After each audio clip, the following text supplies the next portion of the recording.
monogamy represents a deepening of bonding into a kind of lifelong project that is entirely spiritual. Not that it doesn't have a physical and an ecstatic and an erotic side, but it all goes together to create something that should not be expected of adolescence and should not be preached as the ideal at all stages of life. And this is pretty much how it's handled in a number of non-literate societies. Marriage is taken very seriously, and but before marriage, a different set of rules obtains. So that's not a solution for those of us who are already into middle age or beyond, but it certainly gives indication of how we might think about it in raising our own children. I want to add something, if I may. I think the objectification of women, which is not unique, it's only just marketed and packaged so very expertly in the West, but the making women commodities really completely messes up the whole deal. Because if it is just an exchange of commodities, I mean, why stick with one commodity?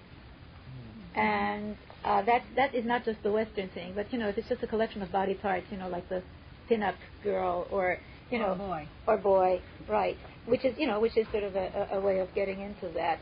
And I think that it really hinges, but it's very much the woman who's been, the objectified one, Joan. The other one was sort of a kind of a blip of reaction in this transitional time. And I think that's something we have to kind of get through before we can really work that out.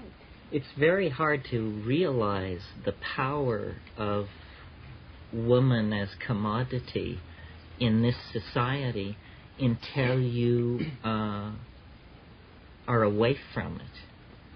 I remember, this happens every time, but I remember particularly in the Amazon, we had been about 3 weeks up this river, a group of about 6 of us, women and men, and we came to this village, and there was the obligatory meeting with the head man of the village to let them know that we would be collecting plants in their area and so forth and so on. And we had been away from Iquitos by now, I guess, a month, and we came into the Maloca, and it was dimly lit, and then he lit a little kind of a candle, and there was a girly calendar of the most innocuous sort. I mean, the kind that spark plug companies produce in the United States, It was very mild. And I was trying to deal with this guy, and I was absolutely riveted. I could not tear my eyes from it. And I was even thinking, it came upon me, was it conceivable that without blowing everyone's mind, especially the fellow members of my party, could I get this away from this guy? And so, and then of course, other things happened and time passed, and then later I was back in Iquitos, and I came upon this same calendar in a libraria there, and it had no power whatsoever, because in Iquitos I was saturated in these images, just the news vendors on the street. And this is very mild stuff, it's a Latin Catholic country. But the power of this image is why it's used to sell everything from cigarettes to debenture bonds. It's and it is dehumanizing. It is dehumanizing because it takes us literally to the surface.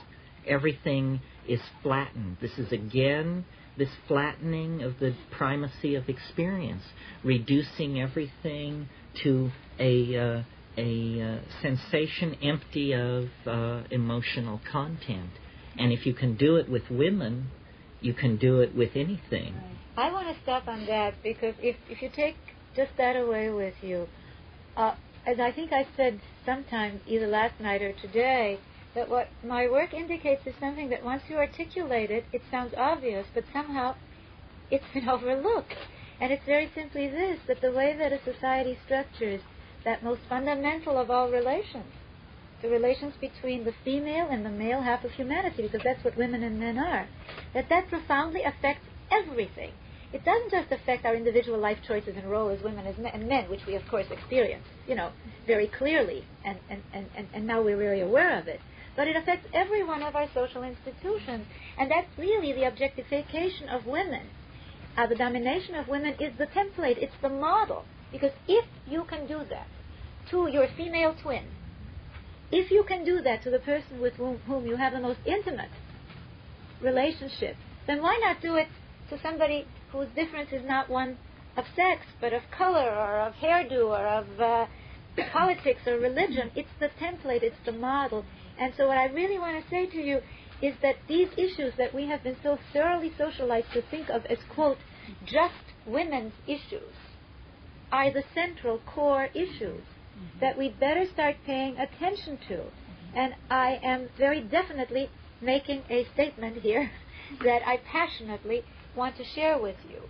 That because it's so obvious, if you really think about it, but we've been so conditioned not to, and of course the reason that we're so conditioned to think of it that way is because if once we start thinking of this way, then we are challenging the very basis, the very foundation of the dominator system, and it extends into everything. And I really want to say this one thing, and it's about language, because you've spoken about language. I never used to be aware of anything, I think. I think that's really the only way one can describe my former state. But anyway, but I certainly was not aware. I was aware of a slight sense of discomfort. Well, more than slight, when I went to college, and everything was the study of man and mankind. And all of the examples were male-centered because the message was very clear. I was here, but I really had no business being here. None of this was really directed to me. But it was so, wafty away, and I thought I was uncomfortable because I hadn't found the right guy or wasn't wearing the right blouse or, I had no consciousness.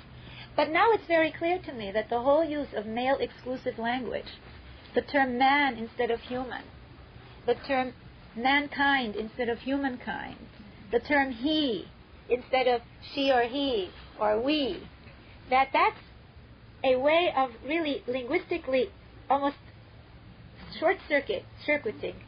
It's really a way of short-circuiting any partnership circuitry in our head, okay?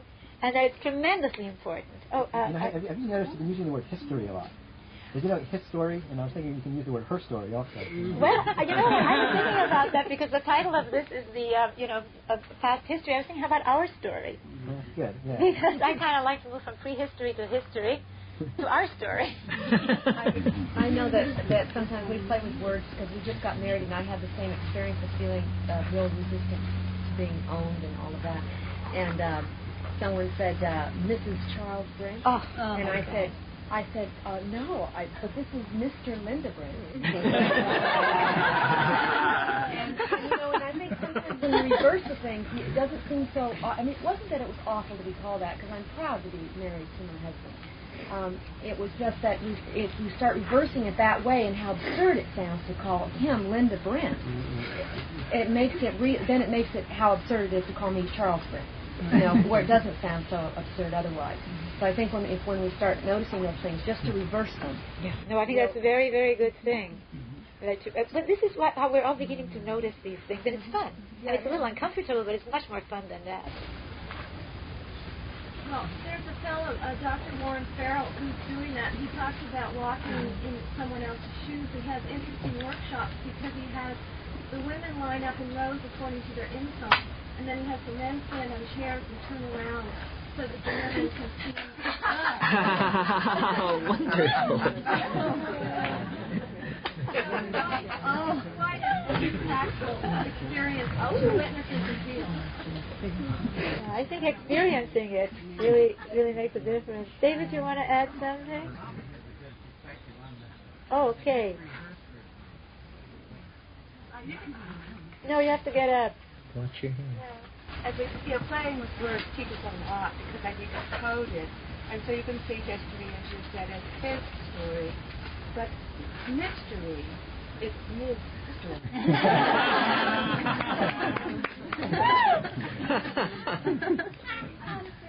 About this question that actually that Robin brought up this morning about the whole duality of us and them, us being the partnership model and them being the dominator.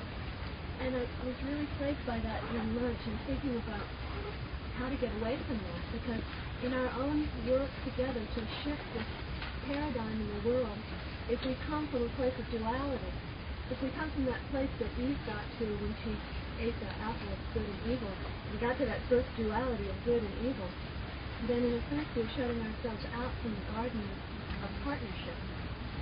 And how I think we could get from the duality that's kind of naturally out there in terms of the partnership and the dominance would be to see these people that are actually all of us as people in pain. Yes. And I thought about that again when we were talking about male and female roles and seeing men as the dominators. It's actually a kind of expression of pain that men have been so out of touch with themselves that they would see women as objects. And such an inability to make contact with themselves makes an inability to make contact with another. And I see the whole pornography thing as kind of a painful, for all of us, area where we have just sought after contact real desperately and not been able to come into contact because of not being in contact with our own pain and being in a state of denial. And that this kind of sexuality that's been promoted in our culture where it just is an obsession seems to speak of that kind of pain of living in denial. Mm-hmm. Thank you for sharing that. Oh. David wants, I think, to address this issue of dualism. He talked to me earlier.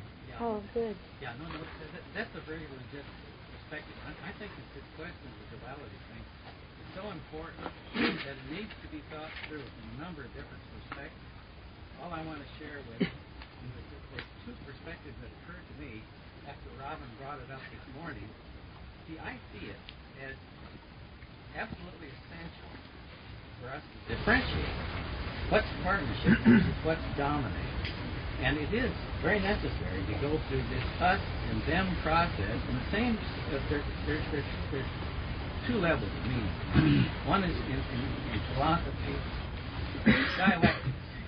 You've got, in order to reach any progression, one way of looking at it, you've got to state the status rather powerfully in order to get the antithesis stated powerfully, in order to move beyond that towards the synthesis. Of course, what we don't want is the synthesis of the dominator and the partnership, but that's the philosophical point. The practical point is this: if you look at the way a child grows up, or if you look at how a excluded minority, like the blacks, with which I'm very familiar, advance themselves. In the case of a child, the child almost always has to go through that period. It happens at earlier stages, but it becomes particularly into focus during adolescence, where in order to differentiate itself from the parent, it hates that parent. It goes through that period, I'm not you, I don't want it. So there's that necessary negativity where they're differentiating. Same thing happened with black people, where there's a lot of white people felt awfully uncomfortable with black power. They thought, oh, there's nothing worse than Malcolm X. Well, Malcolm X, the whole black power thing, was serving a very important function because it was differentiating. I'm not white. I have nothing to do with white. This was a necessary transition stage. Just as it's necessary for a child to go through adolescence. And I feel there's a certain amount of duality that's absolutely necessary as a transition toward a better state. But in other words, I feel that this needs to be articulated because I feel there's a very great danger in saying we don't want to have enemies. We want everything to be lovely, and yet we do have enemies, and it is the dominator thing and all that it represents. Sure, these are people that must be dealt with in ways, and they are us. They are ideas, but they're ideas embodied in people. They're embodied in us. And I think that this is something that we must wrestle with and not avoid. Oh. I just wanted to further discuss that question that we talked about, that asking the question about that, asking the questions about duality. What is the smallest unit of partnership? And we were talking about that before, whether it was two or one. Whether that conqueror inside me and that partner inside me, which is sometimes mind over body, when my mind says, go ahead and eat something that's not good for me, conquers the health that I need to have. I'd just like to hear maybe you both talk a little bit about the idea of partnership on an individual basis. Well, I loved when you earlier came and posed that question and said that your intuition was that the basic partnership really started, within us. Mm-hmm. And I agree with you because it's the whole thing of seeing ourselves as part of a larger whole, and honoring our body and honoring our spirit and honoring the fact that they're the same. They're just different aspects of the same. So I see it, like a prism where you just see different facets of it in different ways. And the smallest unit, I think, is every one of us. Mm. So I thank you for that. Yes. Don't you think that there's been talk about ego? Well, it seems to me ego inflation is what happens when within the partnership of the individual a dominator model is applied, because the manifestation of ego is the denial of intuition, which is a feminine function. So people who are strongly egocentric are living in the self-created hell of a dominator society of one. Yes, you wanted to say something. Besides the obvious reasons like fear of change and wanting to maintain status quo or one system, why do you think there's this tremendous reaction or fear or backlash by the fundamentalists against the resurgence of, in their literature and their, sermons and everything, against the resurgence of the return to the goddess, the archaic, the New Age movement, anything that smacks slightly different than their traditional or fundamentalist values? Well, they are the bearers of the patriarchic standards. Their lineage reaches right back to Pharaoh, and they see it being threatened. Secularism, which began 500 years ago, threatened them at every step of the way. That's why I said last night, I consider this monotheistic tradition to be the single most reactionary force in human history. Their bailiwick is threatened. The energy that they put into destroying the pagan world was tremendously ferocious. It took them centuries. In fact, they never completely succeeded in dismantling the previous world of pagan sensibilities. And theirs is, I believe, not a natural position. Rian said this morning, you can do anything you want to partnership. It keeps springing up. It keeps coming back. It has a natural ability to recreate itself. I don't believe this is true of the dominator culture. I believe that it is fragile and frightened and feels itself always being eroded by the simple processes that reside in nature. So it is an untenable position. And if you have an untenable position, you have a siege mentality. Now, I really want to just take that to a very personal sense. I think that it is fear and pain that really are the mainspring. And these are the most damaged people, are the ones that really are the most imprisoned, because we're all imprisoned to some extent still by the dominator model. But in these people, the grip is so fierce, and the pain and the fear are so great that it I mean, because these things happen on various levels. One is the systems level. Systems like all, societies are living systems. They tend to maintain themselves, That's just how we know from systems theory. But just on the very individual motivation level, for example, a lot of these women who are so horribly, who can go around chanting when they wanted this poor aging Supreme Court justice to die. Do you remember they were, what was his name? I've forgotten now. Brennan. Beg your pardon? Brennan, yeah, they were chanting, they were chanting for death for Brennan, and it was all in the name of we're pro-life. And it was, wait a minute. What kind of distortion in these women? Well, it's terror, it's fear, it's pain.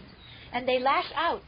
And that's exactly, you see, the whole lashing out process. You mutilate a child from childhood on to be in pain.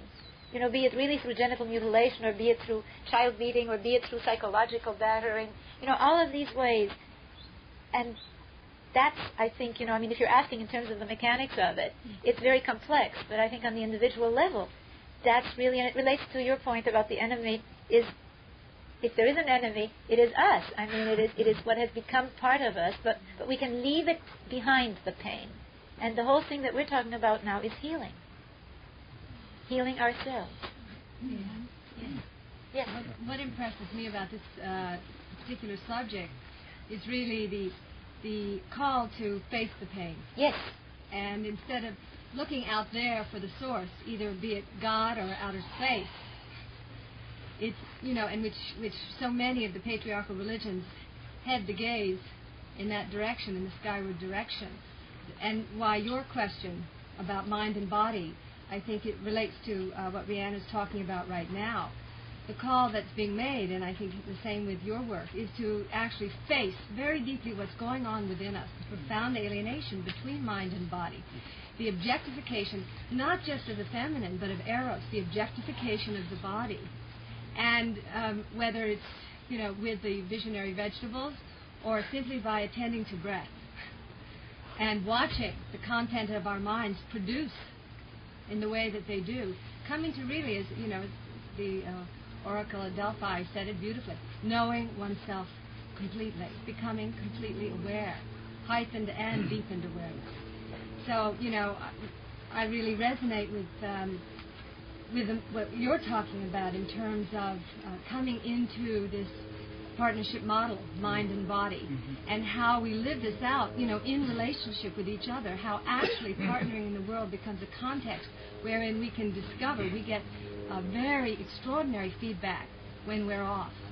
And why this, evasive maneuvers to, stay in relationship, to stay in community, to persist through the points of extreme pain that all of us experience in facing ourselves, whether it's on a psychedelic substance, or whether it's sitting on the zafu, but really knowing oneself profoundly. I was thinking why, these Muslim fundamentalists in the white South Africans, now they are not in very much pain. They're white South Africans are not generally mutilated. Arab men are not even circumcised. What renders them pain? No, they are. They are. All right, they are. But what I'm thinking was improves partnership, because the fear that they feel that keeps them sitting on top of these other people, that keeps them there, is the fear of getting harmed. And that comes from the fact that they know they're causing all this pain, and they're feeling that pain. Because it's theirs too, and then that will be seen as them not being phenomenal.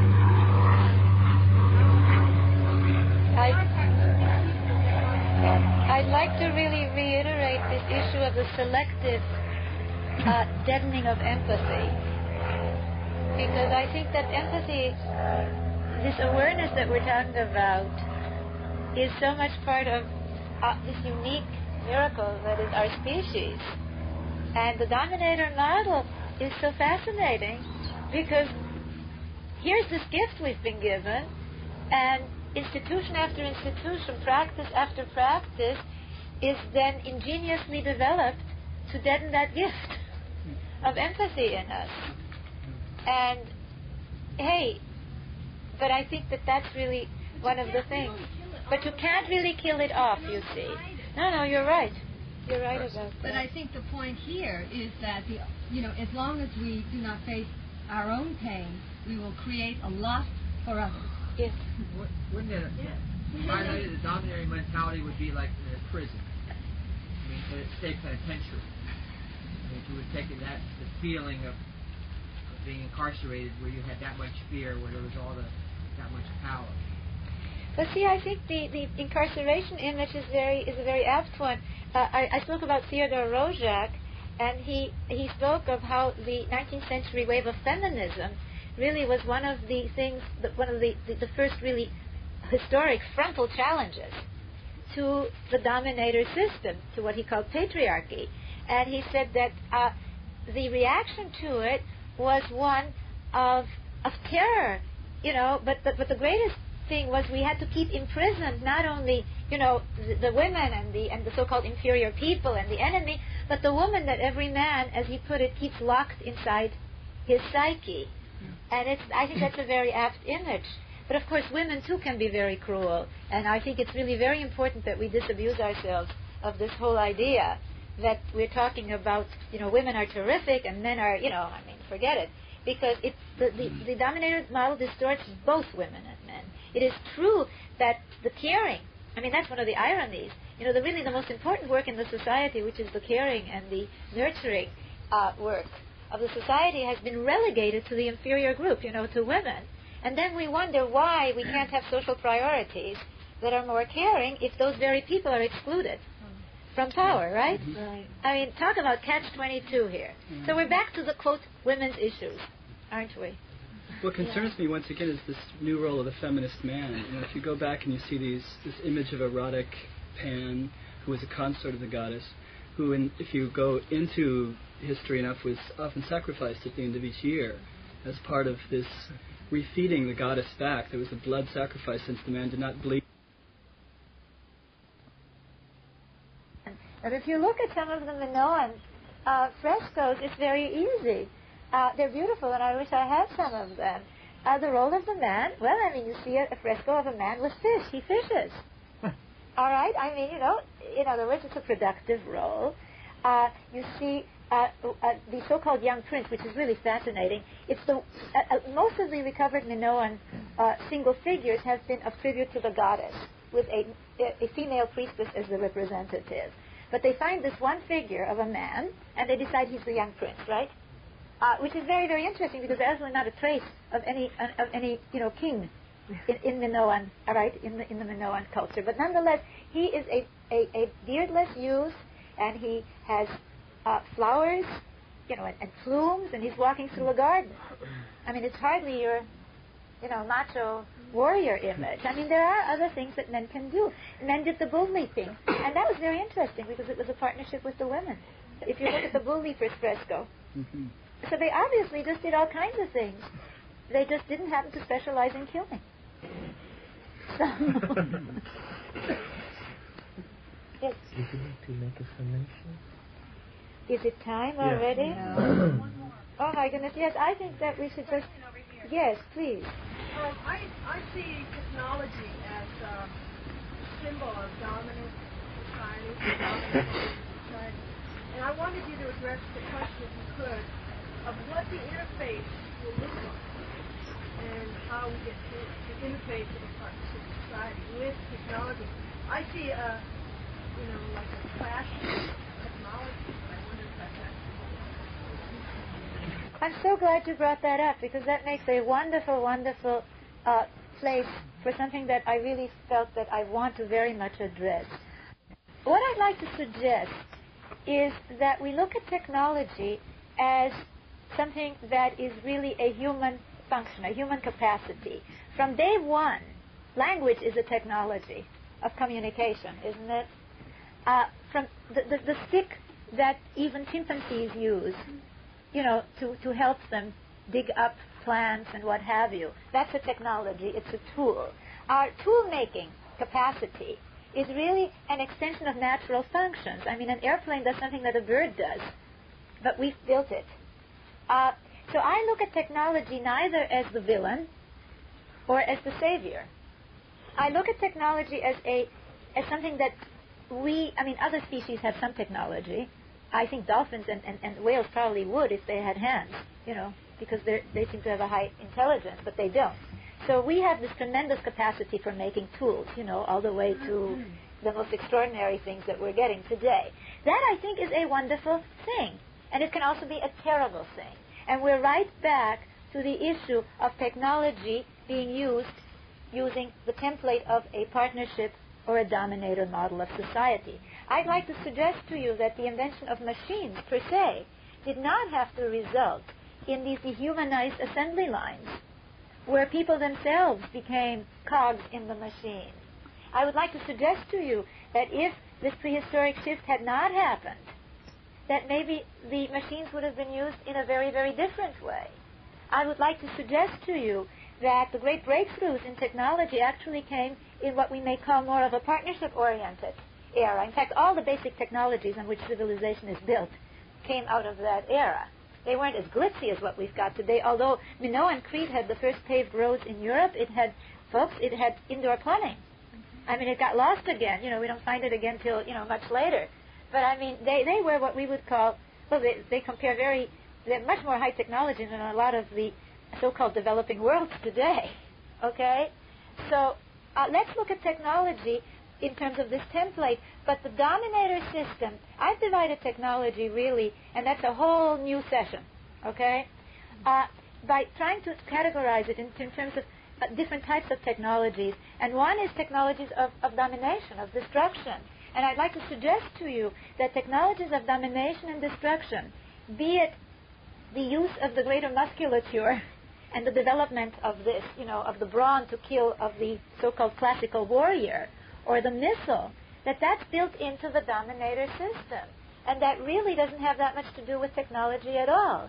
And so that the issue for us isn't let's throw out the baby with the bathwater here. I don't want to go back technologically.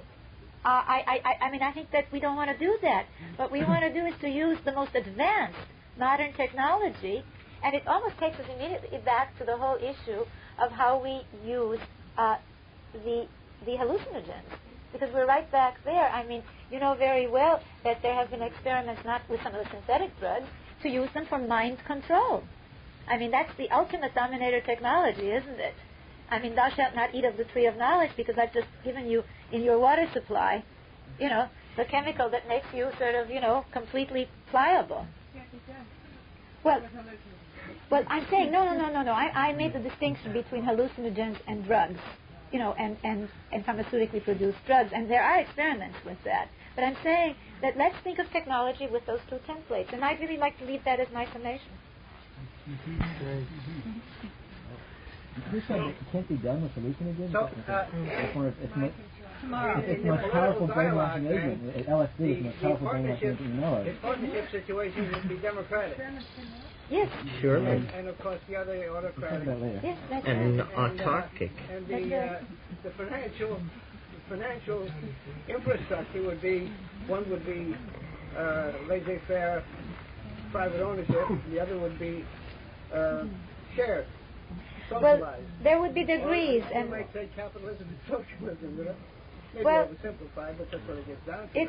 It's somewhat oversimplified, but certainly a more equitable, distribution of wealth, wouldn't you say? And an abandonment of the notion of private property. Oh, great. No more real estate. Well, see, I don't. They killed a pope for saying that. I would have to End say, in tumult. Well, instead of ending in tumult, could we end just almost on time? Yes.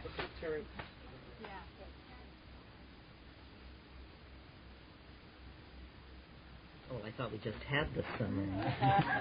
just nice. No, they got a few more moments. Well, it seems we moved around this afternoon. There's a great concern as to how to realize this in the here and now, one-on-one, which is encouraging because otherwise it remains an abstraction. Bringing these models forward into the present isn't easy because the context for over 1,000 or more years has been set by the dominator culture. Nevertheless, what we have going for us is that the partnership way of thinking is really scripted into the bones of the planet. This is how it's always been done. This is how nature does it.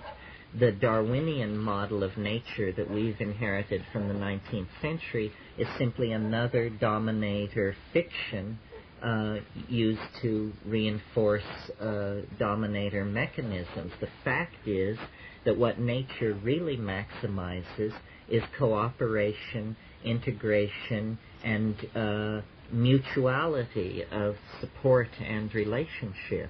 What we're really trying to do, what becoming post-historical means, I think, is removing the veil between ourselves and nature that the historical experience has raised, because the historical experience has been an alienating experience, has caused our perceptions to rise to the mere surfaces of things, and our feelings to be completely undercut and invalidated. And what we have to do is see more deeply into the context of being and the situation in which we find ourselves, and to see that we are of it. It's a seamless web. The dynamics that rule the biological and natural world are the dynamics that are going to work for us. We didn't fall here out of the sky. We weren't made by a jealous God who set us loose in a kind of reservation. We are of the stuff of this place, and its dynamics can be our dynamics.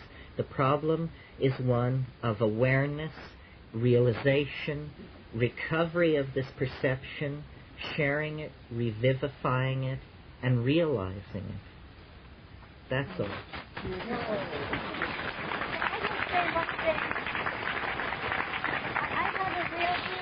clarify something, I really have a need to clarify the private property issue, because I really don't equate the partnership model with the abolition of private property, and I want to really clarify that. I think that it's much more complex than that, and that as I speak in The Chalice and the Blade, that what is going to be emerging, I hope, is a whole new economic model where we put in central value the caring work that has traditionally, of course, been relegated to women and to so-called effeminate men. And we have that opportunity now as we move from industrial to post-industrial society, because we have to redefine what is productive work. And I really wanted to leave it with this idea that I think we're going into a post-capitalist and post-socialist era. And I just, forgive me, I don't need to have the last word, but I did want to say that. Well, I'll have the first word tomorrow.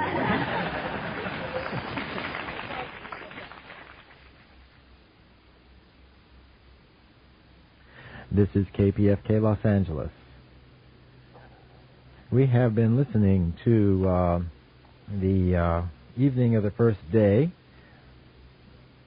of the seminar Man and Woman at the End of History with Terence McKenna and Riane Eisler. Riane Eisler is the author of the current book, The Chalice and the Blade, which has been highly recommended by Helen Caldecott and Dan Ellsberg and Terence McKenna and Ashley Montague. Ashley Montague said, an anthropologist said, it's the most important book since The Origin of Species by Charles Darwin. So that would be the most important book in about 140 years, which, well, that's heavy praise indeed. The Chalice and the Blade. We will continue with the second day of the seminar next Tuesday night, Wednesday morning at midnight on Earth Tuesday.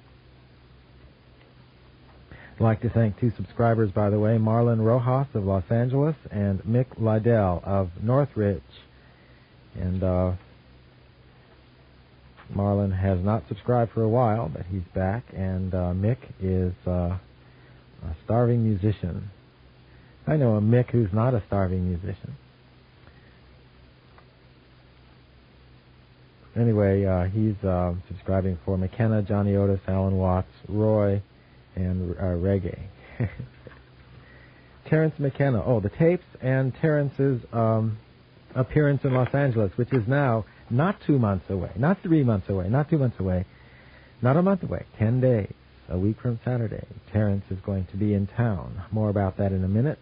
The tapes of Man and Woman at the End of History. This is a set of, sorry for the squeaky book, this is a set of 5 cassettes, and they are available from the Ojai Foundation Wild Store. I believe the set of 5 is $40. Man and Woman at the End of History. Their address and phone, if they answer the phone, I guess they do, is Ojai Foundation, Post Office Box 1620, Box 1620, Ojai, California 93023. The Ojai Foundation, Box 1620, Ojai, California 93023. And again, the seminar is Man and Woman at the End of History. The phone number of the Ojai Foundation, area code 805-646-8343. Area code 805-646-8343.